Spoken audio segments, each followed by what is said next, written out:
Punjabi radio US ਸੁਣ ਰਹੇ ਸਾਰੇ ਸਰੋਤਿਆਂ ਨੂੰ ਬਲਵਿੰਦਰ ਕੌਰ ਵੱਲੋਂ ਪਿਆਰ ਭਰੀ ਸਤਿ ਸ਼੍ਰੀ ਅਕਾਲ। ਤੇ ਜੀ ਪ੍ਰੋਗਰਾਮ ਖਬਰ ਤੇ ਨਜ਼ਰ ਪ੍ਰੋਗਰਾਮ ਦੇ ਵਿੱਚ ਅੱਜ ਸਾਡੇ ਨਾਲ ਹੋਣਗੇ ਸੁਸ਼ੀਲ ਦਸਾਂਝ। ਕੁਝ ਖਬਰਾਂ ਤੇ ਕਰਾਂਗੇ ਗੱਲਬਾਤ। ਸੁਸ਼ੀਲ ਦਸਾਂਝ ਜੀ ਸਤਿ ਸ਼੍ਰੀ ਅਕਾਲ, ਸਵਾਗਤ ਹੈ ਜੀ। ਬਹੁਤ ਬਹੁਤ ਮਿਹਰਬਾਨੀ ਬਲਵਿੰਦਰ ਜੀ। ਤੇ ਪੰਜਾਬੀ ਰੇਡੀਓ USA ਦੇ ਸਾਰੇ ਸਰੋਤਿਆਂ ਨੂੰ ਵੀ ਸੁਸ਼ੀਲ ਦਸਾਂਝ ਦੀ ਪਿਆਰ ਭਰੀ ਸਤਿ ਸ਼੍ਰੀ ਅਕਾਲ, ਆਦਾਬ ਤੇ ਨਮਸਕਾਰ। ਪਿਆਰ ਦੋਸਤੋ, ਅਸੀਂ ਤੁਹਾਡੇ ਨਾਲ ਪ੍ਰੋਗਰਾਮ ਖਬਰ ਤੇ ਨਜ਼ਰ 'ਚ ਤੇ ਖਬਰ ਤੇ ਨਜ਼ਰ ਪ੍ਰੋਗਰਾਮ 'ਚ ਹਰ ਵਾਰ ਵਾਂਗ ਅਸੀਂ ਪੰਜਾਬ ਤੇ ਦੇਸ਼ ਦੇ ਰਾਜਨੀਤਿਕ, ਸਮਾਜਿਕ ਤੇ ਆਰਥਿਕ ਤਾਣੇ ਬਾਣੇ 'ਚ ਵਾਪਰ ਘਟਨਾਵਾਂ ਤੇ ਆਪਣੀ ਸਮਝ ਦੇ ਮੁਤਾਬਕ ਟਿੱਪਣੀਆਂ ਕਰਾਂਗੇ। ਇਹਨਾਂ ਦਿਨਾਂ 'ਚ ਪੰਜਾਬ 'ਚ ਖਾਸੀ ਸਿਆਸੀ ਗਰਮੀ ਪੈਦਾ ਹੋ ਗਈ ਹੈ। ਇਹਦੇ ਹਵਾਲੇ ਨਾਲ ਹੀ ਅੱਜ ਦਾ ਗੱਲਬਾਤ ਦਾ ਸਿਲਸਿਲਾ ਸ਼ੁਰੂ ਕਰਨਗੇ ਬਲਵਿੰਦਰ ਜੀ। ਤਾਂ ਜੀ ਸਰੋਤਿਓ, ਪ੍ਰੋਗਰਾਮ ਸ਼ੁਰੂ ਕਰਨ ਤੋਂ ਪਹਿਲਾਂ ਧੰਨਵਾਦ ਕਰਦੇ ਹਾਂ ਸਾਡੇ ਸਪੋਂਸਰ ਤਾਂ ਜਿਨ੍ਹਾਂ ਨੇ ਇਸ ਪ੍ਰੋਗਰਾਮ ਨੂੰ ਸਪੋਂਸਰ ਕਰਕੇ ਤੁਹਾਡੇ ਤੱਕ ਪਹੁੰਚਾਇਆ ਜੀ। ਖਾਲਸਾ ਇੰਸ਼ੋਰੈਂਸ ਏਜੰਸੀ ਵਾਲੇ ਜੋ ਹਰ ਇੱਕ ਤਰ੍ਹਾਂ ਦੀ ਇੰਸ਼ੋਰੈਂਸ ਕਰਦੇ ਨੇ। ਉਹਨਾਂ ਦਾ ਫੋਨ ਨੰਬਰ 4082722500। ਗੁਰਦੀਪ ਸਿੰਘ ਬਿਰਦੀ ਕਲੋਵਸ ਤੋਂ, ਬਲਦੇਵ ਸਿੰਘ ਧਾਲੀਵਾਲ ਇਹਨਾਂ ਤੋਂ, ਸਤਨਾਮ ਸਿੰਘ ਸ਼ੇਰਗਿੱਲ ਤੇ ਪਰਿਵਾਰ ਸਰਮਾ ਤੋਂ, ਰਸ਼ਪਾਲ ਕੌਰ ਖੰਗੂੜਾ ਤੇ ਪਰਿਵਾਰ ਬੇਕਰਸਫੀਲਡ, ਸਰਬਜੀਤ ਸਿੰਘ ਚੋਕਰ ਟਰਲਿਕ ਤੋਂ, ਨਵਜੋਤ ਕੌਰ ਕਲੋਟੀ ਤੇ ਪਰਿਵਾਰ ਜੁੱਬਾ ਸਿਟੀ, ਸੁਰਿੰਦਰ ਕੌਰ ਧਾਮੀ ਤੇ ਪਰਿਵਾਰ ਸੀਰਜ ਤੋਂ, ਸੋਢੀ ਸਿੰਘ ਜੀ ਸੈਕਰਾਮੈਂਟੋ ਤੋਂ। ਬਹੁਤ ਬਹੁਤ ਇਹਨਾਂ ਦੇ ਧੰਨਵਾਦੀ। ਇਹਨਾਂ ਨੇ ਇਸ ਪ੍ਰੋਗਰਾਮ ਨੂੰ ਸਪੋਂਸਰ ਕਰਕੇ ਤੁਹਾਡੇ ਤੱਕ ਪਹੁੰਚਾਇਆ ਜੀ। ਤੇ ਸੁਸ਼ੀਲ ਦੀ ਗੱਲ ਕਰਦੇ ਹਾਂ, ਜਿਸ ਤਰ੍ਹਾਂ ਪੰਜਾਬ ਦੇ ਵਿੱਚ ਤੁਸੀਂ ਦੱਸਿਆ ਕਿ ਸਿਆਸੀ ਗਰਮੀ ਬਹੁਤ ਹੋ ਗਈ ਆ, ਪਰ ਇਸ ਸਿਆਸੀ ਗਰਮੀ ਦੇ ਵਿੱਚ ਕਿਹਨੂੰ ਕੀ ਮਿਲਿਆ ਉਹਦੀ ਗੱਲਬਾਤ ਕਰਾਂਗੇ। ਕਿ ਜਿਸ ਤਰ੍ਹਾਂ ਪਹਿਲੀ ਰੈਲੀ ਹੋਏ ਪਏ, ਲੋਕੀ ਰੈਲੀ ਮੁਕਾਬਲੇ ਚੱਲ ਰਹੇ ਆ ਇਸ ਵੇਲੇ ਪੰਜਾਬ ਦੇ ਵਿੱਚ, ਤੇ ਆਪਾਂ ਕੈਪਟਨ ਅਮਰਿੰਦਰ ਸਿੰਘ ਦੀ ਰੈਲੀ ਦੀ ਗੱਲ ਕਰਦੇ ਹਾਂ ਕਿ ਉਸ ਦੇ ਵਿੱਚ ਉਹ ਕੀ ਲੈ ਕੇ ਆ ਰਹੇ ਆ। ਦੇਖੋ, ਵਨ ਬਾਏ ਵਨ ਆਪਾਂ ਗੱਲ ਕਰਾਂਗੇ। ਅਸੀਂ ਇਸ ਮੁੱਦੇ ਦੇ ਉੱਤੇ ਪਿਛਲੇ ਹਫ਼ਤੇ ਵੀ ਥੋੜ੍ਹੀ ਗੱਲ ਕੀਤੀ ਸੀ ਤੇ ਅਸੀਂ ਇਹ ਗੱਲ ਕਹੀ ਸੀ ਵੀ 15 ਦਸੰਬਰ ਦਾ ਦਿਨ ਜਿਹੜਾ ਆ ਪੰਜਾਬ ਵਾਸਤੇ, ਪੰਜਾਬੀਆਂ ਵਾਸਤੇ ਇਸ ਤਰ੍ਹਾਂ ਦਾ ਨਿਕਲੇਗਾ ਕਿ ਲਗਭਗ ਸਾਰਾ ਕੁਝ ਲੌਕ ਹੋ ਜਾਏਗਾ, ਜਾਮ ਹੋ ਜਾਏਗਾ। ਹੋਇਆ ਵੀ ਏਦਾਂ ਹੀ। ਅਸੀਂ ਕੱਲੀ ਰੈਲੀ ਬਾਰੇ ਵੀ ਜ਼ਿਕਰ ਕਰਾਂਗੇ, ਪਰ ਮੁਕੰਮਲ ਤੌਰ ਦੇ ਉੱਤੇ ਜੇ ਗੱਲ ਕਰਨੀ ਹੋਵੇ ਤਾਂ 15 ਦਸੰਬਰ ਨੂੰ ਜਿੱਥੇ ਪਟਿਆਲੇ 'ਚ ਸਦਭਾਵਨਾ ਰੈਲੀ ਦੇ ਨਾਂ ਤੇ ਸੁਖਬੀਰ ਬਾਦਲ ਤੇ ਸਰਦਾਰ ਪ੍ਰਕਾਸ਼ ਸਿੰਘ ਬਾਦਲ ਨੇ ਇਕੱਠ ਕੀਤਾ, ਉੱਥੇ ਬਠਿੰਡੇ ਦੇ ਵਿੱਚ ਕੈਪਟਨ ਅਮਰਿੰਦਰ ਦੀ ਤਾਜਪੋਸ਼ੀ ਵਾਸਤੇ ਇਕੱਠ ਕੀਤਾ ਗਿਆ। ਤੇ ਪੰਜਾਬ ਦੇ 11 ਜ਼ਿਲ੍ਹਿਆਂ 'ਚ ਆਮ ਆਦਮੀ ਪਾਰਟੀ ਨੇ ਰੋਸ ਪ੍ਰਦਰਸ਼ਨ ਕੀਤੇ ਤੇ ਪਿੰਡ ਬਰਗਾੜੀ ਦੇ ਵਿੱਚ ਜਿਨ੍ਹਾਂ ਪੰਥਕ ਜਥੇਬੰਦੀਆਂ ਨੇ ਸਰਬੱਤ ਖਾਲਸਾ ਬੁਲਾਇਆ ਸੀ, ਉਹਨਾਂ ਪੰਥਕ ਜਥੇਬੰਦੀਆਂ ਵੱਲੋਂ ਇੱਕ ਇਕੱਠ ਕੀਤਾ ਗਿਆ ਜਿੱਥੇ ਸਰਦਾਰ ਸਿਮਰਜੀਤ ਸਿੰਘ ਮਾਨ ਮੁੱਖ ਬੁਲਾਰੇ ਦੇ ਤੌਰ ਤੇ ਪੇਸ਼ ਸਨ। ਇਹਨਾਂ 4 ਵੱਖ-ਵੱਖ ਸਰਗਰਮੀਆਂ ਨੇ ਪੰਜਾਬ ਨੂੰ ਪੂਰੀ ਤਰ੍ਹਾਂ ਜਾਮ ਕਰਕੇ ਰੱਖ ਦਿੱਤਾ। ਕੰਮਕਾਰ, ਧੰਦੇ ਸਭ ਬੰਦ ਸਨ ਕੱਲ੍ਹ ਪੰਜਾਬ ਦੇ। ਖਾਸ ਤੌਰ ਤੇ ਪਟਿਆਲਾ ਤੇ ਬਠਿੰਡੇ ਦੀ ਰੈਲੀ ਨੂੰ ਜੇ ਆਪਾਂ ਨਜ਼ਰ 'ਚ ਰੱਖਣਾ ਹੋਵੇ ਤਾਂ ਮਾਲਵਾ ਲਗਭਗ ਇਹਨਾਂ 2 ਵੱਡੀਆਂ ਰੈਲੀਆਂ ਕਰਕੇ ਜਾਮ ਸੀ।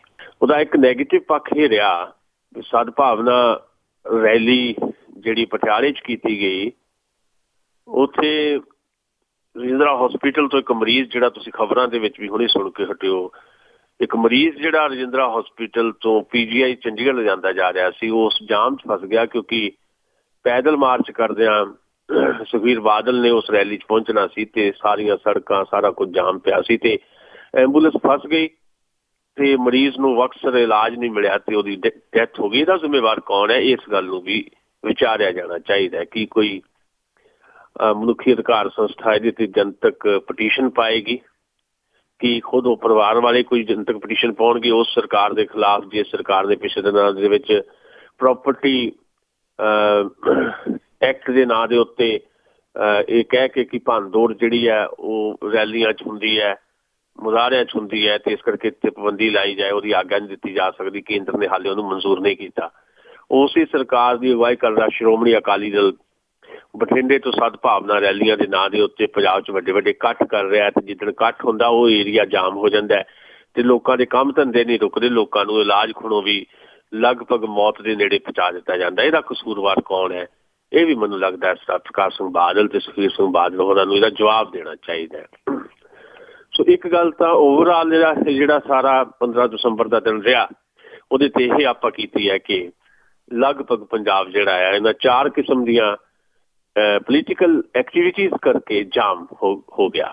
ਹੁਣ ਜੇ ਕਾਂਗਰਸ ਦੀ ਰੈਲੀ ਦੀ ਗੱਲ ਕਰੀਏ ਤਾਂ ਕੈਪਟਨ ਅਮਰਿੰਦਰ ਸਿੰਘ ਦੀ ਤਾਜਪੋਸ਼ੀ ਕਹਿ ਲਓ, ਜਿਹਨੂੰ ਇੱਕ ਕਿਸਮ ਦਾ ਭੰਡਿਆ ਵੀ ਅਸਰਾ ਬਾਦਲ ਨੇ ਕਹਿ ਕੇ ਕਿ ਹਾਲੇ ਵੀ ਰਾਜਾ ਮਹਾਰਾਜਾ ਵਾਲੇ ਜਿਹੜੇ ਤੌਰ ਤਰੀਕੇ ਆ ਉਹ ਅਪਣਾਏ ਜਾ ਰਹੇ ਆ, ਤਾਜਪੋਸ਼ੀਆਂ ਕੀਤੀਆਂ ਜਾ ਰਹੀਆਂ। ਪਰ ਉਹਦੇ ਬਾਵਜੂਦ ਜੇ ਦੇਖਣਾ ਹੋਵੇ ਤਾਂ ਕਾਂਗਰਸ ਪਾਰਟੀ ਨੇ, ਜੇ ਅਸੀਂ ਤਾਜਪੋਸ਼ੀ ਦੀ ਗੱਲ ਨਾ ਵੀ ਕਰੀਏ ਤਾਂ ਪ੍ਰਧਾਨਗੀ ਜਿਹੜੀ ਸੌਂਪੀ ਆ ਹਾਈ ਕਮਾਨ ਨੇ ਕੈਪਟਨ ਅਮਰਿੰਦਰ ਨੂੰ, ਉਹਨੂੰ ਜਨਤਕ ਤੌਰ ਦੇ ਉੱਤੇ ਪ੍ਰਧਾਨਗੀ ਸੌਂਪਣ ਲਈ ਇਕੱਠ ਜਿਹੜਾ ਕੀਤਾ ਗਿਆ, ਉਹ ਇਕੱਠ ਜਿਹੜੀ ਸਦਭਾਵਨਾ ਰੈਲੀ ਬਠਿੰਡੇ 'ਚ ਕੀਤੀ ਸੀ ਸੁਖਬੀਰ ਬਾਦਲ ਨੇ, ਪਹਿਲੀ ਰੈਲੀ ਜਿਹਦੇ 'ਚ ਉਹਨੇ ਚੈਲੰਜ ਕੀਤਾ ਸੀ ਕੈਪਟਨ ਅਮਰਿੰਦਰ ਨੂੰ ਵੀ ਇੱਥੇ ਹੀ ਐਡਾ ਵੱਡਾ ਇਕੱਠ ਕਰਕੇ ਦਿਖਾਓ ਫਿਰ ਮੰਨਾਂਗੇ। ਉਹ ਜਿਹੜਾ ਚੈਲੰਜ ਸੀ ਉਹ ਲਗਭਗ ਕਬੂਲ ਹੀ ਨਹੀਂ ਕੀਤਾ ਕੈਪਟਨ ਅਮਰਿੰਦਰ ਨੇ, ਉਸ ਚੈਲੰਜ ਤੋਂ ਪਾਰ ਜਾ ਕੇ ਦਿਖਾਇਆ ਹੈ। ਕਿਉਂਕਿ ਕਾਂਗਰਸ ਪਾਰਟੀ ਦੀ ਇਸ ਰੈਲੀ ਦੇ ਵਿੱਚ ਜਿਹੜਾ ਇਕੱਠ ਰਿਹਾ ਉਹ ਇਕੱਠ ਬਠਿੰਡੇ ਦੀ ਸਦਭਾਵਨਾ ਰੈਲੀ ਤੋਂ ਕਿਤੇ ਜ਼ਿਆਦਾ ਰਿਹਾ। ਬਹੁਤ ਲੰਬੀ ਗੱਲ ਨਾ ਕਰਾਂ ਤਾਂ ਮੈਂ ਦੱਸਾਂ ਇਕੱਠ ਦਾ ਫਰਕ ਕੀ ਸੀ। 23 ਨਵੰਬਰ ਦੀ ਜਿਹੜੀ ਸ਼੍ਰੋਮਣੀ ਅਕਾਲੀ ਦਲ ਦੀ ਪਹਿਲੀ ਸਦਭਾਵਨਾ ਰੈਲੀ ਸੀ ਬਠਿੰਡੇ, ਜਿੱਥੇ ਬਹੁਤ ਵੱਡੇ ਵੱਡੇ ਲਲਕਾਰੇ ਸੁਖਬੀਰ ਬਾਦਲ ਨੇ ਮਾਰੇ ਸੀ, ਉਹਦਾ ਜਿਹੜਾ ਪੰਡਾਲ ਲਾਇਆ ਗਿਆ ਸੀ ਉਹ 250 ਜਰਬ 700 ਮੀਟਰ ਦਾ ਪੰਡਾਲ ਸੀ। 250 ਇੱਕ ਪਾਸੇ ਨੂੰ, 250 ਮੀਟਰ ਤੇ 700 ਮੀਟਰ ਇੱਕ ਪਾਸੇ ਨੂੰ ਇਹ ਪੰਡਾਲ ਸੀ, ਜਿਹੜਾ ਪੂਰੀ ਤਰ੍ਹਾਂ ਭਰਿਆ ਹੋਇਆ ਸੀ, ਜਿਸ ਤੋਂ ਬਹੁਤ ਉਤਸ਼ਾਹ 'ਚ ਆ ਗਏ ਸੀ ਸੁਖਬੀਰ ਸਿੰਘ ਬਾਦਲ। ਹੁਣ ਇਹਦੇ ਮੁਕਾਬਲੇ ਜਿਹੜੀ ਰੈਲੀ 15 ਦਸੰਬਰ ਦੀ ਰਹੀ ਕੈਪਟਨ ਅਮਰਿੰਦਰ ਦੀ, ਉਹਦੇ 'ਚ ਉਸੇ ਥਾਂ ਦੇ ਉੱਤੇ, ਜਿਸ ਥਾਂ ਦੇ ਉੱਤੇ ਚੈਲੰਜ ਕੀਤਾ ਸੀ ਕੈਪਟਨ ਨੂੰ ਸੁਖਬੀਰ ਬਾਦਲ ਨੇ, ਉਸੇ ਥਾਂ ਦੇ ਉੱਤੇ 250 ਜਰਬ 1200 ਮੀਟਰ ਦਾ ਪੰਡਾਲ ਲਾਇਆ ਗਿਆ ਕਾਂਗਰਸ ਪਾਰਟੀ ਵੱਲੋਂ। ਫਰਕ ਇਹ ਰਿਹਾ 250 ਜਰਬ 700 ਮੀਟਰ ਦਾ ਪੰਡਾਲ ਸੁਖਬੀਰ ਬਾਦਲ ਦਾ ਤੇ ਕੈਪਟਨ ਦਾ 250 ਜਰਬ 1200 ਮੀਟਰ, ਯਾਨੀ 500 ਮੀਟਰ ਜਿਹੜਾ ਇੱਕ ਪਾਸੇ ਨੂੰ ਜਾ ਰਿਹਾ। ਤੇ ਇਹ ਪੂਰੀ ਤਰ੍ਹਾਂ ਭਰਿਆ ਤਾਂ ਸੀਗਾ ਹੀ ਸੀਗਾ। ਟੈਂਟ ਦੇ ਬਾਹਰਲੇ ਪਾਸੇ ਵੀ ਬਹੁਤ ਸਾਰੇ ਲੋਕ ਜਿਹੜੇ ਖੜੇ ਸੀ। ਇਹ ਫਰਕ ਰਿਹਾ, ਯਾਨੀ ਬਹੁਤ ਜ਼ਿਆਦਾ ਵੱਡੀ ਰੈਲੀ ਰਹੀ ਸੁਖਬੀਰ ਬਾਦਲ ਦੇ ਮੁਕਾਬਲੇ ਕੈਪਟਨ ਦੀ। ਅਗਲਾ ਫਰਕ ਇਹ ਸੀ ਵੀ ਸ਼੍ਰੋਮਣੀ ਅਕਾਲੀ ਦਲ ਦੀ ਰੈਲੀ ਭਾਵੇਂ ਹੁਣ ਜਿਹੜੀ ਉਹਨਾਂ ਨੇ ਪਟਿਆਲੇ ਕੀਤੀ ਤੇ ਭਾਵੇਂ ਉਹ ਕੀਤੀ 13 ਨਵੰਬਰ ਦੀ, ਉਹ 13 ਨਵੰਬਰ ਦੀ ਜਿਹੜੀ ਪਹਿਲੀ ਰੈਲੀ ਸ਼੍ਰੋਮਣੀ ਅਕਾਲੀ ਦਲ ਨੇ ਕੀਤੀ ਸੁਖਬੀਰ ਬਾਦਲ ਦੀ ਅਗਵਾਈ 'ਚ, ਉਹਦੇ ਲਈ ਬਹੁਤਾ ਇਸਤੇਮਾਲ ਜਿਹੜਾ ਬੱਸਾਂ ਦਾ ਹੋਇਆ ਸੀ। ਜਦਕਿ ਕਾਂਗਰਸ ਦੀ ਜਿਹੜੀ ਇਹ ਰੈਲੀ ਹੋਈ ਹੈ ਇਹਦੇ 'ਚ ਜ਼ਿਆਦਾਤਰ ਲੋਕ ਜਿਹੜੇ ਆਪੋ ਆਪਣੇ ਪਰਸਨਲ ਜਿਹੜੇ ਵਹੀਕਲ ਲੈ ਕੇ ਆਏ, ਇਹ ਫਰਕ ਸੀ। ਸੋ ਇੱਕ ਗੱਲ ਤਾਂ ਇਹ ਹੈ ਵੀ ਰੈਲੀ ਦੇ ਵਿੱਚ ਇਕੱਠ ਕਰਨ ਦੇ ਮਾਮਲੇ 'ਚ ਕੈਪਟਨ ਅਮਰਿੰਦਰ ਬਾਜ਼ੀ ਮਾਰ ਗਏ।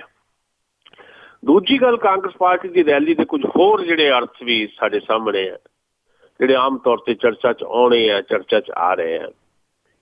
ਉਹ ਹੈ ਕਿ ਕੈਪਟਨ ਅਮਰਿੰਦਰ ਨੇ ਇਸ ਇਕੱਠ ਨੂੰ ਇਮੋਸ਼ਨਲੀ ਬਲੈਕਮੇਲ ਕਰਨ ਦੀ ਕੋਸ਼ਿਸ਼ ਕੀਤੀ ਹੈ। ਕੀ ਕੀਤਾ ਕੈਪਟਨ ਸਾਹਿਬ, ਜਦੋਂ ਸਟੇਜ ਤੇ ਚੜੇ ਪਹਿਲਾਂ ਜੁੱਤੀਆਂ ਲਾਈਆਂ, ਫਿਰ ਹੱਥ ਧੋਤੇ, ਫਿਰ ਗੁਟਕਾ ਸਾਹਿਬ ਫੜਿਆ, ਮੱਥੇ ਨੂੰ ਲਾਇਆ ਗੁਟਕਾ ਸਾਹਿਬ ਤੇ ਦਾਅਵਾ ਕੀਤਾ ਕਿ ਉਹ ਸੂਬੇ ਵਿੱਚੋਂ 4 ਮਹੀਨੇ ਨਹੀਂ 4 ਹਫ਼ਤਿਆਂ ਦੇ ਵਿੱਚ ਨਸ਼ੇ ਦਾ ਨੈਟਵਰਕ ਖਤਮ ਕਰ ਦੇਣਗੇ, 6 ਮਹੀਨਿਆਂ 'ਚ ਭ੍ਰਿਸ਼ਟਾਚਾਰ ਖਤਮ ਕਰ ਦੇਣਗੇ ਤੇ ਨੌਜਵਾਨਾਂ ਨੂੰ ਨੌਕਰੀਆਂ ਦੇ ਕੇ ਬੇਰੁਜ਼ਗਾਰੀ ਦਾ ਖਾਤਮਾ ਕਰ ਦੇਣਗੇ। ਇਹ ਕੈਪਟਨ ਅਮਰਿੰਦਰ ਨੇ ਕੀਤਾ। ਜੁੱਤੀਆਂ ਲਾਈਆਂ, ਹੱਥ ਸੁੱਚੇ ਕੀਤੇ, ਗੁਟਕਾ ਸਾਹਿਬ ਫੜ ਕੇ ਮੱਥੇ ਨੂੰ ਲਾਇਆ, ਸਹੁੰ ਖਾਧੀ, ਆਹ 3 ਕੰਮ ਕਰਨ ਦੀ। ਇਹਦਾ ਮਤਲਬ ਕੀ ਹੋਇਆ? ਇਹਦਾ ਮਤਲਬ ਹੈ ਕਿ ਪਿਛਲੇ ਦਿਨਾਂ ਦੇ ਵਿੱਚ ਸ਼੍ਰੀ ਗੁਰੂ ਗ੍ਰੰਥ ਸਾਹਿਬ ਜੀ ਦੀ ਜਿਹੜੀ ਬੇਅਦਬੀ ਦੀਆਂ ਘਟਨਾਵਾਂ ਹੋਈਆਂ, ਉਹਦੇ ਕਰਕੇ ਜਿਹੜੇ ਬਹੁਤ ਵੱਡਾ ਵਰਗ ਸਿੱਖ ਭਾਈਚਾਰੇ ਦਾ ਨਾਰਾਜ਼ ਹੈ ਪੰਜਾਬ ਦੀ ਹਕੂਮਤ ਤੋਂ, ਉਹਨੂੰ ਕੈਸ਼ ਕਰਨ ਦੀ ਕੋਸ਼ਿਸ਼ ਕੀਤੀ ਹੈ ਇਮੋਸ਼ਨਲੀ।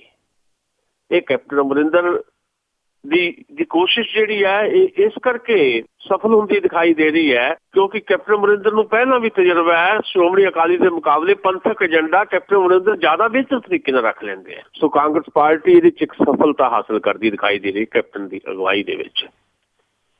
ਇਸ ਤੋਂ ਬਾਅਦ ਬਹੁਤ ਸਾਰੇ ਹੋਰ ਐਲਾਨ ਕੀਤੇ ਕੈਪਟਨ ਅਮਰਿੰਦਰ ਨੇ। ਇਹਨਾਂ ਐਲਾਨਾਂ ਦਾ ਮਤਲਬ ਇਹ ਹੈ ਕਿ ਹਾਲੇ ਉਹਨਾਂ ਨੇ ਕੋਈ ਵਿਜ਼ਨ ਡਾਕੂਮੈਂਟ ਨਹੀਂ ਪੇਸ਼ ਕੀਤਾ ਕੋਈ ਲਿਖਤੀ ਤੌਰ ਦੇ ਉੱਤੇ 2017 ਦੀਆਂ ਚੋਣਾਂ ਲਈ, ਪਰ ਇੱਕ ਕਿਸਮ ਦਾ ਮਿੰਨੀ ਮੈਨੀਫੈਸਟੋ ਉਹਨਾਂ ਨੇ ਜਾਰੀ ਜ਼ਰੂਰ ਕਰ ਦਿੱਤਾ ਹੈ। ਤੇ ਪਹਿਲੀ ਵਾਰ ਕੈਪਟਨ ਅਮਰਿੰਦਰ ਤੇ ਪ੍ਰਤਾਪ ਸਿੰਘ ਬਾਜਵਾ ਦੇ ਵਿਚਾਲੇ ਬਹੁਤ ਵਧੀਆ ਗਰਮਜੋਸ਼ੀ ਦਿਖਾਈ ਦਿੱਤੀ। ਉਹਨਾਂ ਦੀ ਮੁਲਾਕਾਤ ਹੋਈ, ਪ੍ਰਤਾਪ ਸਿੰਘ ਬਾਜਵਾ ਹਾਜ਼ਰ ਸੀ। ਖੁਦ ਪ੍ਰਤਾਪ ਸਿੰਘ ਬਾਜਵੇ ਨੇ ਝੰਡਾ ਜਿਹੜਾ ਆ ਉਹ ਕੈਪਟਨ ਅਮਰਿੰਦਰ ਨੂੰ ਕਾਂਗਰਸ ਪਾਰਟੀ ਦਾ ਝੰਡਾ ਸੌਂਪਿਆ, ਯਾਨੀ ਪ੍ਰਧਾਨਗੀ ਸੌਂਪੀ। ਕੈਪਟਨ ਅਮਰਿੰਦਰ ਨੇ ਸ਼ਾਲ ਉਹਨਾਂ ਨੂੰ ਦੇ ਕੇ ਉਹਨਾਂ ਦਾ ਸਨਮਾਨ ਕੀਤਾ। ਪ੍ਰਤਾਪ ਸਿੰਘ ਬਾਜਵੇ ਨੇ ਕਿਹਾ ਕਿ ਅਕਾਲੀ ਬੀਜੇਪੀ ਦੀ ਸਰਕਾਰ ਨੂੰ ਬੇਦਖਲ ਕਰਨ ਵਾਸਤੇ ਮੈਂ 100 ਪ੍ਰਧਾਨਗੀਆਂ ਕੁਰਬਾਨ ਕਰਨ ਨੂੰ ਤਿਆਰ ਹਾਂ। ਇਹਦਾ ਮਤਲਬ ਇਹ ਹੋਇਆ ਕਿ ਜਿਹੜੀ ਰਾਹੁਲ ਗਾਂਧੀ ਦੀ ਇੱਕ ਨਸੀਹਤ ਸੀ ਵੀ ਪੰਜਾਬ ਦੀ ਕਾਂਗਰਸ ਇਕੱਠੀ ਹੋ ਜਾਏ, ਉਹ ਨਸੀਹਤ ਦਾ ਅਸਰ ਹੋ ਗਿਆ। ਦਿਲੋਂ ਭਾਵੇਂ ਇਕੱਠੇ ਹੋਣ ਨਾ ਹੋ, ਜਨਤਕ ਤੌਰ ਤੇ ਇਕਜੁੱਟਤਾ ਦਿਖਾਉਣ ਦੀ ਕੋਸ਼ਿਸ਼ ਕੀਤੀ ਗਈ ਹੈ। ਫਿਰ ਰੈਲੀ ਦੇ ਦੌਰਾਨ ਕਾਫੀ ਸੰਜਮ ਚ ਦਿਖਾਈ ਦਿੱਤੇ ਕੈਪਟਨ ਅਮਰਿੰਦਰ ਸਿੰਘ। ਆਮ ਤੌਰ ਤੇ ਉਹਨਾਂ ਦੀ ਭਾਸ਼ਾ ਜਿਹੜੀ ਹੈ, ਉਸ ਭਾਸ਼ਾ ਦੇ ਵਿੱਚ ਕਈ ਵਾਰੀ ਇੱਦਾਂ ਦੇ ਲਫ਼ਜ਼ ਆ ਵੜਦੇ ਹੈ ਜਿਹੜੇ ਬਾਅਦ ਵਿੱਚ ਉਹਨਾਂ ਦੀ ਨੁਕਤਾਚੀਨੀ ਦਾ ਕਾਰਨ ਬਣਦੇ ਹੈ। ਬੜੀ ਸੰਜਮੀ ਕਿਸਮ ਦੀ ਭਾਸ਼ਾ ਉਹਨਾਂ ਨੇ ਆਪਣੇ ਭਾਸ਼ਣ 'ਚ ਵਰਤੀ ਤੇ ਪਹਿਲੇ ਵਰਗੀਆਂ ਸਖਤ ਗੱਲਾਂ ਨਹੀਂ ਕੀਤੀਆਂ।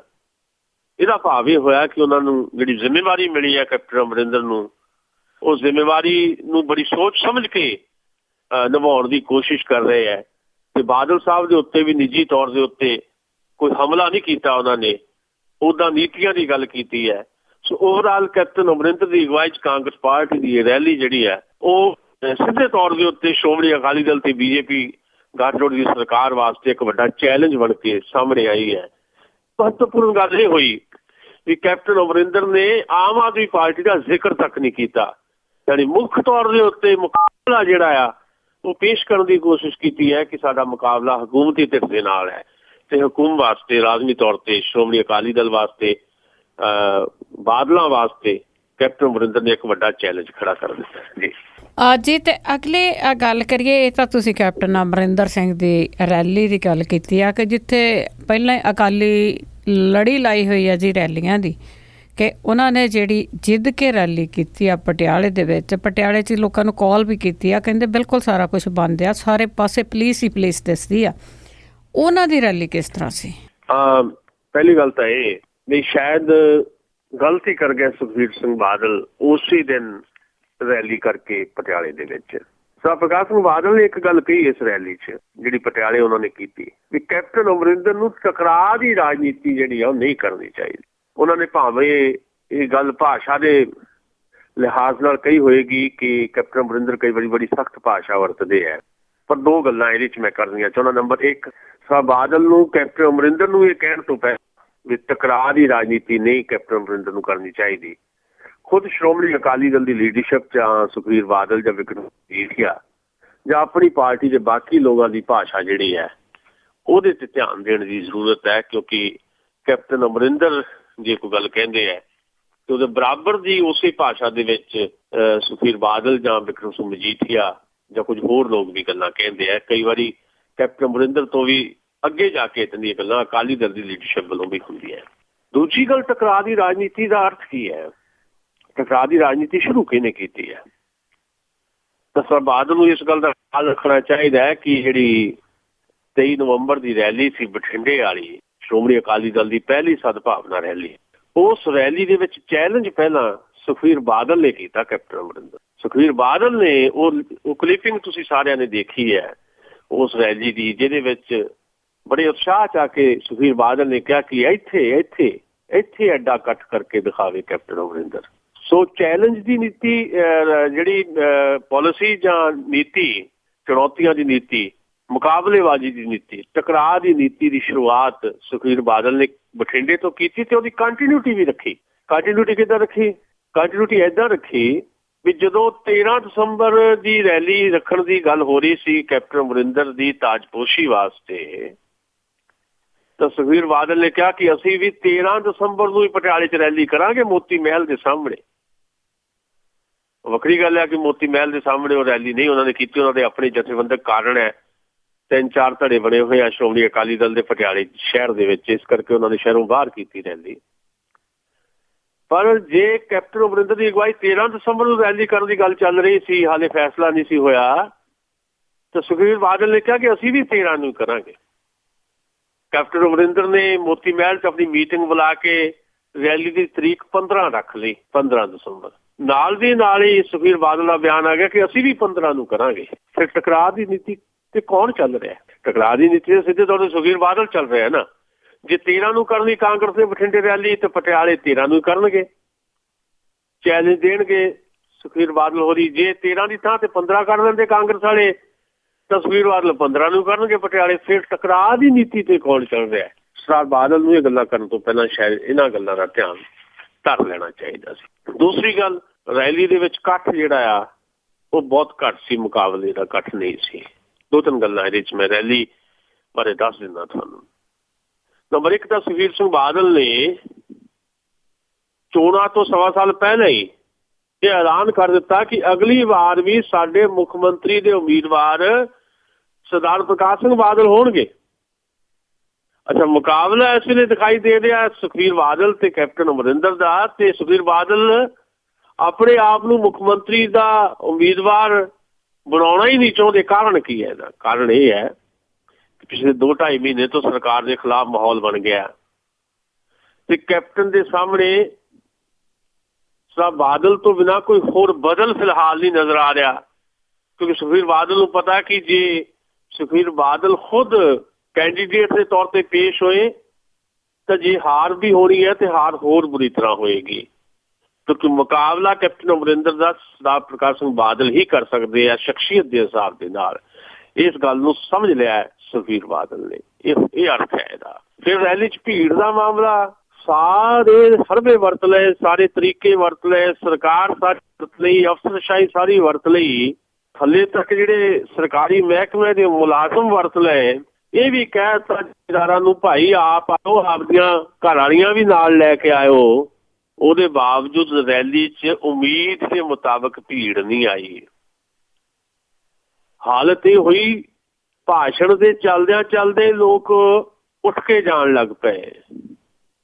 ਇਹਦਾ ਅਰਥ ਇਹ ਹੋਇਆ, ਪਹਿਲੀ ਗੱਲ ਤਾਂ ਇਹ ਕਿ ਕੈਪਟਨ ਅਮਰਿੰਦਰ ਦਾ ਸ਼ਹਿਰ ਸੀ ਪਟਿਆਲਾ। ਦੂਜਾ ਇਹ ਵੀ ਸ਼੍ਰੋਮਣੀ ਅਕਾਲੀ ਦਲ ਦੀ 6ਵੀਂ ਸਦਭਾਵਨਾ ਰੈਲੀ ਸੀ ਤੇ ਕਾਂਗਰਸ ਆਪਣੀ ਪਹਿਲੀ ਬਦਲਾਅ ਰੈਲੀ ਕਰ ਰਹੀ ਸੀ। ਲੋਕ ਕਿੰਨੀ ਕੁ ਵਾਰ ਰੈਲੀਆਂ 'ਚ ਜਾਣਗੇ? ਫਿਰ ਬਾਦਲ ਸਾਹਿਬ ਜਦੋਂ ਬੋਲ ਕੇ ਹਟੇ, ਨਾਲ ਹੀ ਉੱਠ ਕੇ ਲੋਕ ਚਲੇ ਗਏ, ਅੱਧਾ ਪੰਡਾਲ ਖਾਲੀ ਹੋ ਗਿਆ, ਕਈ ਤਾਂ ਬੱਸਾਂ 'ਚ ਜਾ ਕੇ ਬਹਿ ਗਏ ਅੱਧੇ। ਇਹਦਾ ਮਤਲਬ ਇਹ ਹੋਇਆ ਕਿ ਐਂਟੀ ਇਨਕੰਬੈਂਸੀ ਫੈਕਟਰ ਵੀ ਦਿਖਾਈ ਦਿੱਤਾ। ਇੱਕ ਕਿਸਮ ਦਾ ਐਂਟੀ ਇਨਕੰਬੈਂਸੀ ਫੈਕਟਰ, ਯਾਨੀ ਸਰਕਾਰ ਦੇ ਖਿਲਾਫ ਇੱਕ ਗੁੱਸਾ। ਜਿਹੜੇ ਲੋਕ ਆਏ ਵੀ ਸੀ ਉਹ ਵੀ ਚਲੇ ਗਏ ਥੱਕ ਥਕਾ ਕੇ। ਸੋ ਅਲਟੀਮੇਟਲੀ ਸ਼੍ਰੋਮਣੀ ਅਕਾਲੀ ਦਲ ਨੇ ਜਾਂ ਸੁਖਬੀਰ ਸਿੰਘ ਬਾਦਲ ਨੇ ਮੁਕਾਬਲੇ ਦੀਆਂ ਰੈਲੀਆਂ 'ਚ ਪੈ ਕੇ ਸ਼ਾਇਦ ਇੱਕ ਰਾਜਨੀਤਿਕ ਗਲਤੀ ਕਰ ਦਿੱਤੀ ਹੈ, ਜਿਹਦਾ 2017 ਦੀਆਂ ਚੋਣਾਂ ਦੇ ਵਿੱਚ ਉਹਨਾਂ ਨੂੰ ਖਮਿਆਜ਼ਾ ਵੀ ਭੁਗਤਣਾ ਪੈ ਸਕਦਾ ਹੈ। ਤੇ ਹਾਲੇ ਵੀ ਜੇ ਉਹ ਆਪਣਾ ਰੀਪਲਾਨ ਕਰਨ, ਇਹਨਾਂ ਰੈਲੀਆਂ ਦੇ ਮੁਕਾਬਲੇ 'ਚ ਨਾ ਪੈਣ। ਇਹ ਰੈਲੀਆਂ ਦੇ ਵਿੱਚ ਜਿਹੜੇ ਲੋਕ ਆਉਂਦੇ ਹੈ ਉਹ ਲੋਕ ਭੀੜਾਂ ਤਾਂ ਦਿਖਾਈ ਦਿੰਦੀਆਂ, ਉਹ ਵੋਟਾਂ 'ਚ ਕਨਵਰਟ ਨਹੀਂ ਹੁੰਦੇ। ਇਸ ਗੱਲ ਦਾ ਇਲਮ ਉਹਨਾਂ ਨੂੰ ਹੋ ਜਾਣਾ ਚਾਹੀਦਾ ਹੈ।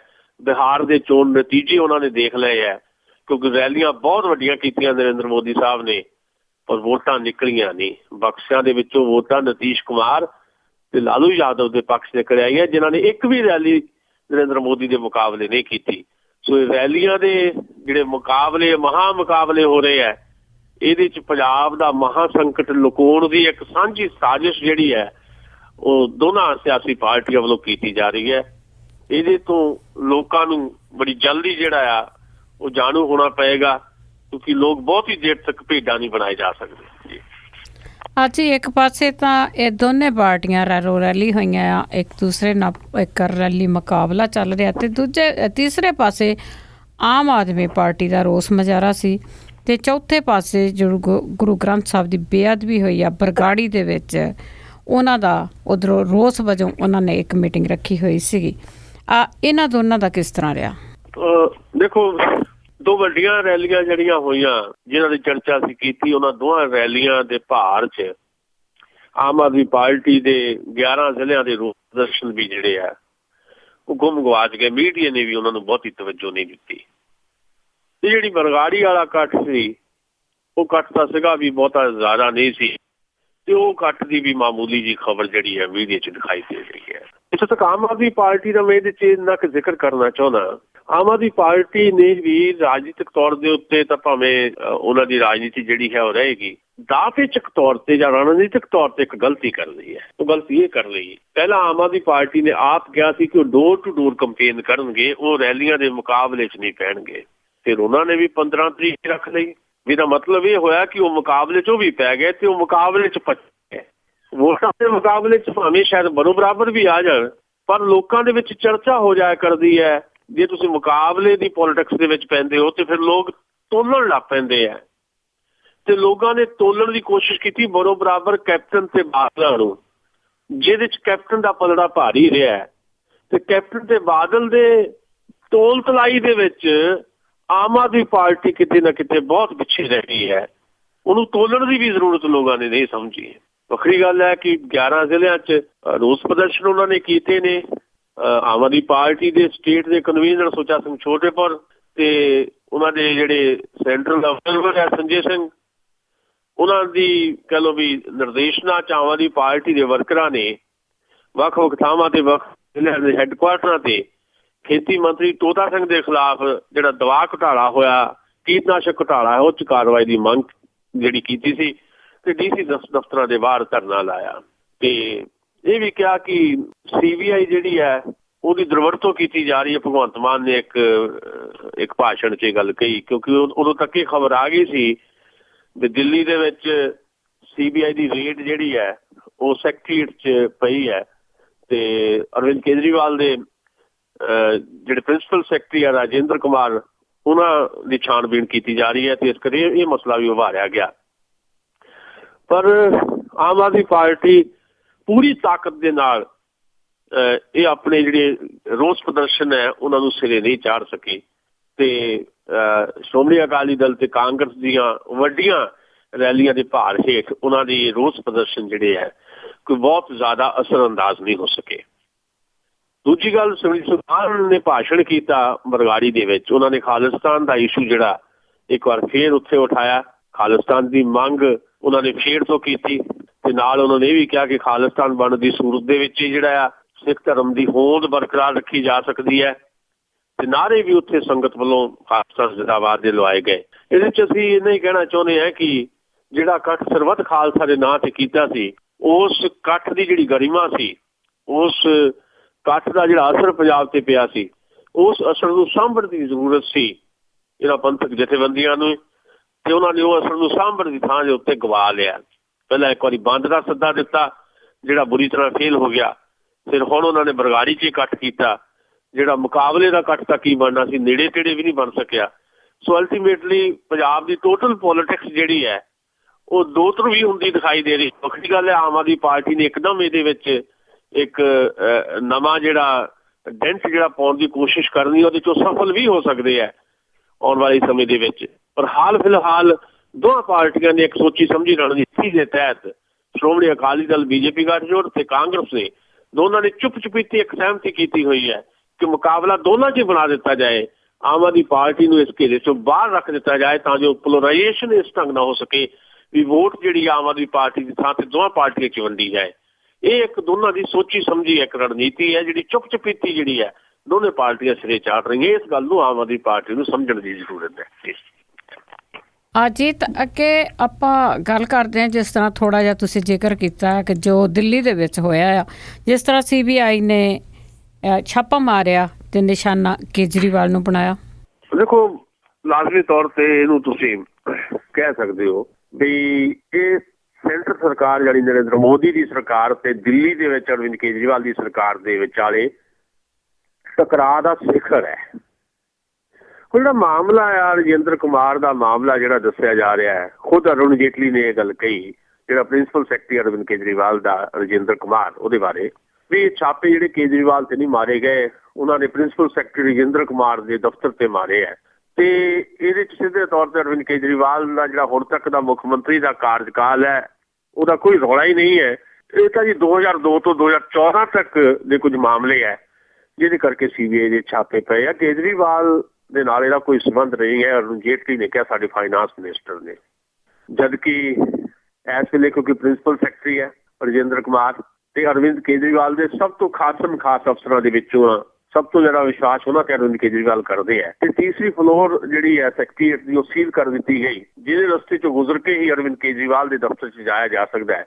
ਇਸ ਹਿਸਾਬ ਦੇ ਨਾਲ ਅਰਵਿੰਦ ਕੇਜਰੀਵਾਲ ਦਾ ਜਿਹੜੀ ਚੀਫ ਮਿਨਿਸਟਰ ਦਾ ਦਫ਼ਤਰ ਵੀ ਸੀਲ ਮੰਨਿਆ ਜਾਣਾ ਚਾਹੀਦਾ ਹੈ। ਇਸ ਗੱਲ ਨੇ ਟਕਰਾਅ ਇੱਥੇ ਤੱਕ ਲੈਣ ਦਾ ਵੀ ਅਰਵਿੰਦ ਕੇਜਰੀਵਾਲ ਨੇ ਟਵੀਟ ਕਰਕੇ ਬੜੀ ਸਖਤ ਕਿਸਮ ਦੀ ਭਾਸ਼ਾ ਵੀ ਵਰਤੀ। ਇੱਥੇ ਤੱਕ ਵੀ ਕਹਿ ਦਿੱਤਾ ਕਿ ਪ੍ਰਧਾਨ ਮੰਤਰੀ ਜਦੋਂ ਰਾਜਨੀਤਿਕ ਲੜਾਈ ਨਹੀਂ ਸਾਡੇ ਨਾਲ ਲੜ ਸਕੇ ਤਾਂ ਉਹ ਇਸ ਪੱਧਰ ਦੀ ਗਿਰੀ ਹੋਈ ਲੜਾਈ ਤੱਕ ਆ ਗਏ ਹੈ ਵੀ ਇੱਕ ਕਿਸਮ ਦੇ ਕਾਇਰ ਮਨੋਰੋਗੀ ਬਣ ਚੁੱਕੇ ਨੇ। ਇਹ ਕਿਹਾ ਅਰਵਿੰਦ ਕੇਜਰੀਵਾਲ ਨੇ, ਜਿਹੜੀ ਅਸੀਂ ਖਬਰਾਂ 'ਚ ਵੀ ਤੁਹਾਡਾ ਖਬਰ ਸਾਂਝੀ ਕੀਤੀ ਸੀ। ਇਸ ਤੋਂ ਬਾਅਦ ਭਾਰਤੀ ਜਨਤਾ ਪਾਰਟੀ ਨੇ ਵੀ ਹਮਲਾਵਰ ਰੁਖ ਅਖਤਿਆਰ ਕੀਤਾ ਤੇ ਉਹਨਾਂ ਨੇ ਕਿਹਾ ਕਿ ਕੇਜਰੀਵਾਲ ਨੂੰ ਆਪਣੀ ਭਾਸ਼ਾ ਵਾਸਤੇ ਮੁਆਫੀ ਮੰਗਣੀ ਚਾਹੀਦੀ ਹੈ। ਫਿਰ ਮਨੀਸ਼ ਸਿਸੋਦੀਆ ਸਾਹਮਣੇ ਆਏ, ਪ੍ਰੈਸ ਕਾਨਫਰੰਸ ਕੀਤੀ। ਉਹ ਮੈਂ ਪ੍ਰੈਸ ਕਾਨਫਰੰਸ ਟੈਲੀਵਿਜ਼ਨ ਦੇ ਉੱਤੇ ਦੇਖੀ ਹੈ। ਮਨੀਸ਼ ਸਿਸੋਦੀਆ ਜਿਹੜੇ ਡਿਪਟੀ ਸੀਐਮ ਹੈ ਦਿੱਲੀ ਦੇ ਤੇ ਆਮ ਆਦਮੀ ਪਾਰਟੀ ਦੇ ਸੀਨੀਅਰ ਮੋਸਟ ਲੀਡਰ ਹੈ, ਪਹਿਲੀ ਵਾਰ ਉਹਨਾਂ ਨੂੰ ਮੈਂ ਇੰਨਾ ਜ਼ਿਆਦਾ ਗੁੱਸੇ 'ਚ ਦੇਖਿਆ। ਉਹਨਾਂ ਨੇ ਇਹ ਕਿਹਾ ਕਿ ਸਾਡੀ ਭਾਸ਼ਾ ਗਲਤ ਹੋ ਸਕਦੀ ਹੈ, ਅਸੀਂ ਮਾਫੀ ਮੰਗ ਲੈਂਦੇ ਹਾਂ। ਪਹਿਲਾਂ ਭਾਰਤੀ ਜਨਤਾ ਪਾਰਟੀ ਦੀ ਅਗਵਾਈ 'ਚ ਚੱਲ ਰਹੀ ਜਿਹੜੀ ਸਰਕਾਰ ਹੈ ਦਿੱਲੀ ਕੇਂਦਰ ਸਰਕਾਰ, ਉਹ ਆਪਣੇ ਕਰਮਾਂ ਵਾਸਤੇ ਮੁਆਫੀ ਮੰਗੀ। ਉਹਨਾਂ ਦੇ ਕਰਮ ਫੁੱਟੇ ਹੋਏ ਹੈ। ਅਸੀਂ ਤਾਂ ਜਿਹੜੇ ਸ਼ਬਦ ਬੋਲੇ ਹੈ ਉਹਨਾਂ ਲਈ ਮਾਫੀ ਮੰਗ ਲਾਂਗੇ। ਆਪਣੇ ਕਰਮਾਂ ਤੋਂ ਮਾਫੀ ਭਾਰਤੀ ਜਨਤਾ ਪਾਰਟੀ ਨੂੰ ਮੰਗਣੀ ਚਾਹੀਦੀ ਹੈ। ਸੋ ਇਹ ਇੱਕ ਨਵਾਂ ਅਧਿਆਇ, ਨਵਾਂ ਚੈਪਟਰ ਜਿਹੜਾ ਆ ਉਹ ਸ਼ਾਇਦ ਖੁੱਲ੍ਹ ਗਿਆ। ਮੈਂ ਵੀ ਸਮਝਦਾ ਕਿ CBI ਜਿਹੜੀ ਹੈ, ਜੇ ਕੋਈ ਮਾਮਲਾ ਵੀ ਹੈ ਤੇ ਉਹਨੂੰ ਉੱਥੋਂ ਦੇ ਮੁੱਖ ਮੰਤਰੀ ਦੇ ਧਿਆਨ 'ਚ ਪਹਿਲਾਂ ਲਿਆਉਣ ਦੀ ਜ਼ਰੂਰਤ ਸੀ। ਠੀਕ ਆ, ਅਦਾਲਤ ਦੇ ਹੁਕਮ ਤੇ ਵੀ ਗਏ ਹੋਣਗੇ। ਜਿਨ੍ਹਾਂ ਨੇ ਖਿਲਾਫ ਉਹਦੇ ਵਿਜੇਂਦਰ ਕੁਮਾਰ ਦੇ ਐਪਲੀਕੇਸ਼ਨ ਵੀ ਪਾਈ, ਉਹਨਾਂ ਨੇ ਵੀ ਦਿੱਲੀ ਦੇ ਮੁੱਖ ਮੰਤਰੀ ਨੂੰ ਇਹਦੀ ਕੋਈ ਜਾਣਕਾਰੀ ਨਹੀਂ ਦਿੱਤੀ। ਮੁੱਖ ਮੰਤਰੀ ਦਾ ਚੀਫ ਸੈਕਟਰੀ ਹੋਵੇ ਤੇ ਮੁੱਖ ਮੰਤਰੀ ਨੂੰ ਪਤਾ ਵੀ ਨਾ ਹੋਵੇ, ਇਹ ਤਰੀਕਾ ਸਹੀ ਨਹੀਂ ਹੈ। ਤਰੀਕਾ ਨਹੀਂ ਸਹੀ ਤੇ ਇਸੇ ਕਰਕੇ ਦੋਸ਼ ਲੱਗ ਰਿਹਾ ਕਿ CBI ਜਿਹੜੀ ਹੈ ਉਹਦੇ ਤੇ ਕੇਂਦਰ ਦੀ ਜਿਹੜੀ ਸਰਕਾਰ ਹੈ ਉਹਦਾ ਦਖਲ ਹੈ ਜਾਂ ਉਹਦਾ ਅਸਰ ਹੈ। ਤੇ ਇਸ ਕਰਕੇ ਨਰਿੰਦਰ ਮੋਦੀ ਦੀ ਅਗਵਾਈ ਵਾਲੀ ਸਰਕਾਰ ਤੇ ਆਮ ਆਦਮੀ ਪਾਰਟੀ ਦੇ ਖੁੱਲ੍ਹੇਆਮ ਇਲਜ਼ਾਮ ਲਾਏ ਹੈ।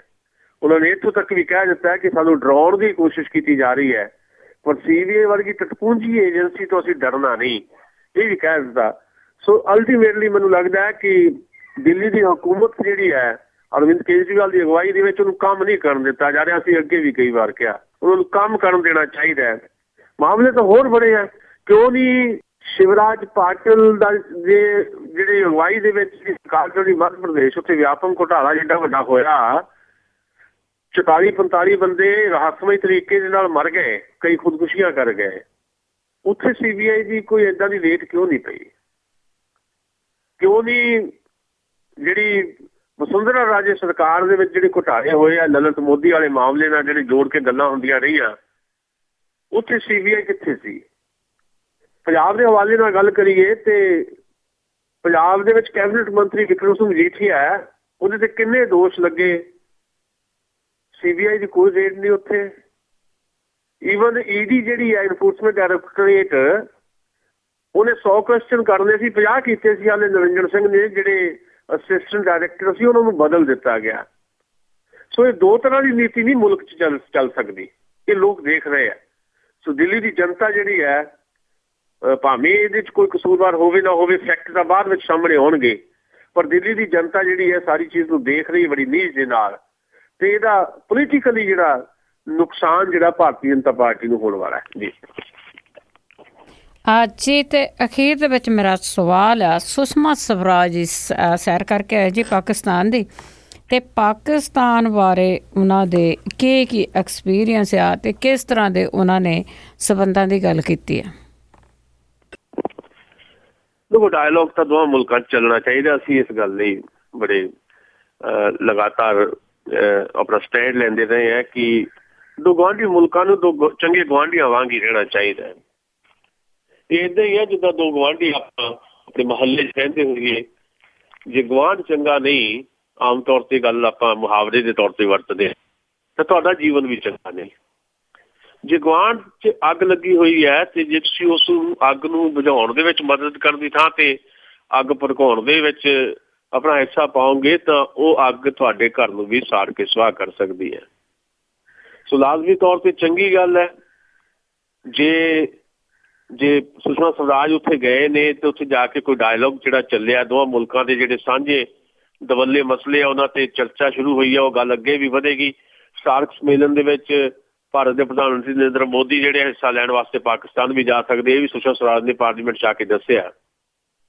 ਪਰ ਦੋਵਾਂ ਮੁਲਕਾਂ ਦੇ ਵਿੱਚ ਕੁਝ ਕੱਟੜਪੰਥੀ ਤਾਕਤ ਹੈ। ਜਿੱਦਾਂ 4 ਦਿਨਾਂ ਬਾਅਦ ਹੀ ਸੁਸ਼ਮਾ ਸਵਰਾਜ ਜਦੋਂ ਭਾਰਤ ਵਾਪਸ ਆਏ, 4 ਦਿਨਾਂ ਬਾਅਦ ਹੀ ਉੱਥੇ ਜਿਹੜਾ ਮੁੰਬਈ ਹਮਲਿਆਂ ਦਾ ਸਾਜ਼ਿਸ਼ਕਾਰ ਬੈਠਾ ਹੈ ਹਾਫਿਜ਼ ਸਈਦ, ਉਹਨੇ ਜਨਤਕ ਤੌਰ ਤੇ ਸੁਸ਼ਮਾ ਸਵਰਾਜ ਦੀ ਜਿਹੜੀ ਪਾਕਿਸਤਾਨ ਦੀ ਫੇਰੀ ਉਹਨੂੰ ਨੌਲਿਆ, ਨਿੰਦਿਆ ਤੇ ਇਹ ਵੀ ਕਿਹਾ ਕਿ ਪਾਕਿਸਤਾਨ ਦੀ ਹਕੂਮਤ ਜਿਹੜੀ ਹੈ ਉਹ ਤਾਂ ਕੁਝ ਕਹਿੰਦੀ ਨਹੀਂ, ਅਸੀਂ ਕਹਿੰਦੇ ਹਾਂ ਭਾਰਤ ਦੇ ਨਾਲ ਕਿਸੇ ਤਰ੍ਹਾਂ ਦਾ ਕੋਈ ਰਿਸ਼ਤਾ ਨਹੀਂ ਹੋ ਸਕਦਾ।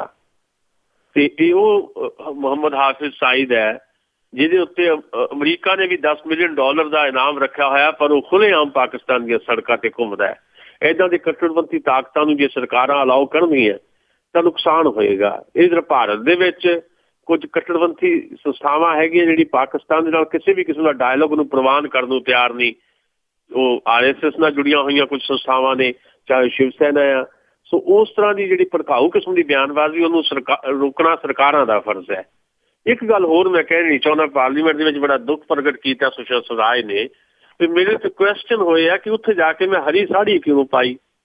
ਮੇਰੇ ਤੇ ਕੁਐਸਚਨ ਹੋਇਆ ਕਿ ਮੈਂ ਉੱਥੇ ਜਾ ਕੇ ਉਰਦੂ ਕਿਉਂ ਬੋਲੀ।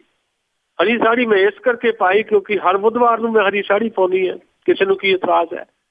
ਉਰਦੂ ਮੈਂ ਉੱਥੇ ਜਾ ਕੇ ਇਸ ਕਰਕੇ ਬੋਲੀ ਕਿ ਉਰਦੂ ਕੇਵਲ ਉਹਨਾਂ ਦੀ ਜ਼ੁਬਾਨ ਨਹੀਂ ਹੈ, ਉਰਦੂ ਸਾਡੇ ਮੁਲਕ ਦੀ ਵੀ ਜ਼ੁਬਾਨ ਹੈ।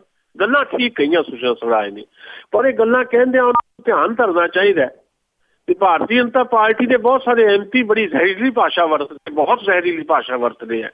ਪਾਕਿਸਤਾਨ ਤੋਂ ਕੋਈ ਕਲਾਕਾਰ ਆਉਂਦਾ ਹੈ, ਉਹਦੇ ਰਾਹ ਚੜ੍ਹ ਕੇ ਗੁਲਾਮ ਅਲੀ ਆਉਂਦਾ, ਸ਼ਿਵ ਸੈਨਾ ਕਹਿੰਦੀ ਅਸੀਂ ਪ੍ਰੋਗਰਾਮ ਨਹੀਂ ਹੋਣ ਦੇਣਾ। ਕਦੀ ਸਾਧ ਵੀ ਬੋਲ ਪੈਂਦੀ ਹੈ, ਕਦੀ ਉਮਾ ਭਾਰਤੀ ਬੋਲਦੀ ਹੈ, ਕਦੀ ਪ੍ਰਸ਼ਦੇ ਵੀ ਬੋਲ ਦਿੰਦੀ ਹੈ, ਕਦੀ ਸਾਕਸ਼ੀ ਮਹਾਰਾਜ ਬੋਲਦਾ ਹੈ। ਉਹਨਾਂ ਦੇ ਜ਼ਹਿਰੀਲੇ ਬਾਣ ਜਿਹੜੇ ਆ ਲੋਕਾਂ ਨੂੰ ਕਿੰਨਾ ਜ਼ਖਮੀ ਕਰਦੇ ਹੋਣਗੇ। ਖੁਦ ਸੁਸ਼ਮਾ ਸਵਰਾਜ ਜਦੋਂ ਕੁਐਸਚਨ ਹੋਏ ਨੇ ਕਿ ਤੁਸੀਂ ਹਰੀ ਸਾੜੀ ਕਿਉਂ ਪਾਈ, ਉੱਥੇ ਉਰਦੂ ਕਿਉਂ ਬੋਲੀ, ਉਹਨਾਂ ਦੇ ਤਕਲੀਫ ਹੋਈ। ਸੁਸ਼ਮਾ ਸਵਰਾਜ ਦੇ ਮਨ ਨੂੰ ਤਕਲੀਫ ਹੋਈ ਨਾ, ਇਸੇ ਕਰਕੇ ਉਹਨੇ ਕਿਹਾ ਕਿ ਏਦਾਂ ਦੀਆਂ ਗੱਲਾਂ ਕਿਉਂ ਮੇਰੇ ਤੋਂ ਪੁੱਛੀਆਂ ਜਾ ਰਹੀਆਂ। ਇਹੀ ਗੱਲ ਉਹਨਾਂ ਨੂੰ ਭਾਰਤੀ ਜਨਤਾ ਪਾਰਟੀ ਦੇ ਜ਼ਹਿਰੀਲੀ ਭਾਸ਼ਾ ਵਰਤਣ ਵਾਲੇ ਲੋਕਾਂ ਪ੍ਰਤੀ ਵੀ ਸੋਚਣੀ ਚਾਹੀਦੀ ਹੈ। ਸ਼ਾਇਦ ਕੁਝ ਭਾਰਤੀ ਰਾਜਨੀਤੀ ਦਾ ਤੇ ਖੁਦ ਭਾਰਤੀ ਜਨਤਾ ਪਾਰਟੀ ਦਾ ਸੌਰ ਸਕੇਗਾ। ਜੀ ਬਹੁਤ ਬਹੁਤ ਧੰਨਵਾਦ ਸੁਸ਼ੀਲ ਦਸਾਂਝ ਜੀ, ਤੇ ਕੁਝ ਖਬਰਾਂ ਤੇ ਝਾਤ ਪਾਈ। ਮਿਹਰਬਾਨੀ, ਸ਼ੁਕਰੀਆ ਜੀ। ਥੈਂਕ ਯੂ ਜੀ। ਇਹ ਸਨ ਸੁਸ਼ੀਲ ਦਸਾਂਝ ਜਿਨ੍ਹਾਂ ਨੇ ਸਾਡੇ ਨਾਲ ਖਬਰਾਂ ਸਾਂਝੀਆਂ ਕੀਤੀਆਂ। ਹੁਣ ਬਲਵਿੰਦਰ ਕੌਰ ਵੱਲੋਂ ਵੀ ਅਗਲੇ ਬੁਲਟਨ ਤੱਕ ਆਪ ਸਭ ਨੂੰ ਹੀ ਪਿਆਰ ਭਰੀ ਸਤਿ ਸ੍ਰੀ ਅਕਾਲ।